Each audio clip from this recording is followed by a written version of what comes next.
दोस्तों, उर्दू अनुवादक का रिजल्ट आ चुका है। ये पीडीएफ आपके सामने है, देखिए इसको। चलिए पढ़ के हम सुनाते हैं।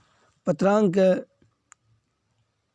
नंबर 3, परीक्षा 47/2018, बिहार कर्मचारी चयन आयोग, पोस्ट वेटनरी कॉलेज पटना 14। आवश्यक सूचना। विज्ञापन संख्या एडवर्टाइजमेंट नंबर 2/2019।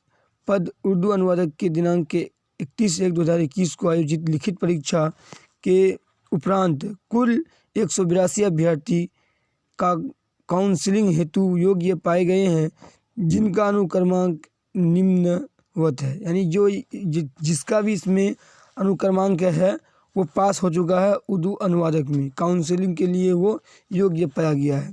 अपना रोल नंबर इसमें देख सकते हैं। उर्दू अनुवादक, सहायक वाला नहीं, उर्दू अनुवादक यानी जो बीए लेवल से फॉर्म भरा था। उर्दू अनुवादक का रिजल्ट आ चुका है। अब सहायक उर्दू अनुवादक वाले का इंतज़ार है।